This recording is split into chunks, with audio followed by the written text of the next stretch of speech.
Good morning. It's Good Friday. We want our teachers to take the day off and reflect on what this day and this weekend means to those of us that know the Lord Jesus. It's a pretty phenomenal time of remembrance. We want you to do that. Okay, so yesterday we talked about the Passover, and the last part of the passage I sent you from Matthew said they sang a hymn and they went toward the Garden of Gethsemane, or the Mount of Olives, probably staying in an olive pressing room that wasn't being used at the time. And Jesus goes out to pray. This is the night that he's going to be betrayed.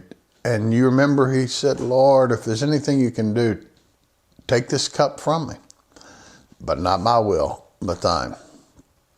I've often thought that Jesus was just afraid to die, but that's not it, because Jesus said, don't be afraid of those that can kill the body, but those that can kill the soul. I told you before that during this pandemic time of actually fear-mongering, people are scared to death of dying. And I don't think that's what the Lord Jesus was scared of on this day we remember. What I think he was afraid of was the crushing weight of my sin and the sins of the world that separated him from the Father. He was God, a very God, and yet he was going to be removed from that position for a few minutes as God turned his back on his only Son. The verse for today is John 3:16. For God loved us so much that he said, "Okay, Son, take this penalty, that whosoever believes in him should not perish, but have everlasting life." I think that our infatuation with living forever, people will do anything. I mean, the bizarre stuff that I read about, transfusions of baby blood, the stuff they use aborted fetuses for to prolong life.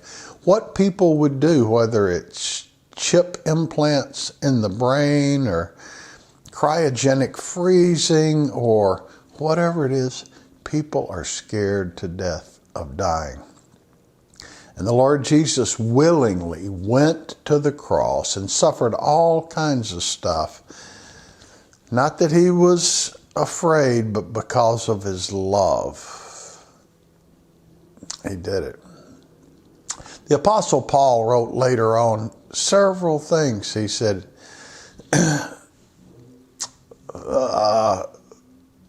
for the life that I live by the Son of God, I live freely.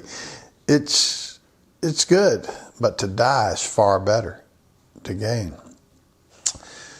You know, he said, I should have written it down. I can't remember which way I was going right now. But, you know, he knew where he was going. So Paul wasn't really afraid of death either. And the early Christians, it's so amazing. You remember where they met? Because they realized the only way to get to heaven was to go through death. And they weren't afraid of it at all. They met in the catacombs, in the area where the bones were piled up. Most folks wouldn't think of going to that area. Even today, we're scared of cemeteries. We're scared of death. If we even mentioned it, we've sanitized that from our lives. Nobody thinks about it. But the early Christians thought about it all the time as they worshiped, to be close to the martyrs, because they realized that death actually was the portal that opened up to walk into the presence of the living God. That's what Paul said. To be absent from the body is to be present with the Lord. And that was far better. That's what people were looking for. All right, so today, Good Friday, as we think about all this craziness in the world and what the media is pumping out and on us, death is not something to be feared. Death is a journey, yes, and it is a little bit scary because it's unknown. See, that's what we keep saying right now. We're in unknown territory, and it's so scary. Well, God's in control of all of this. I love what Ben Carson, Secretary of Health and Human Services, said yesterday. He said, well, why all the pessimism? 98% of the people that get coronavirus recover. And yet we focus on the 1 or 2% and think, oh my goodness, the world's coming to an end. It's not. There's something much deeper going on there, and I'll do a video on what my thoughts are about this.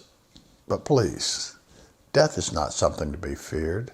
It's not something the Lord Jesus feared. He willingly walked into it. He knew the weight of what he was taking in his body for the sins of the world would be far worse than the pain of dying. He did it. And then Sunday, he rose from the dead. What an amazing story. Something that gives us hope in these uncertain times. Something that gives us a purpose to life while we do what we do. Have a great weekend of reflection with your family.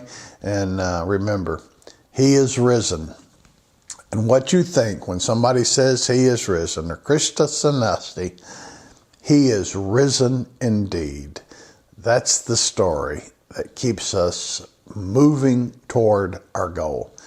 You guys have a great Good Friday. Thank you.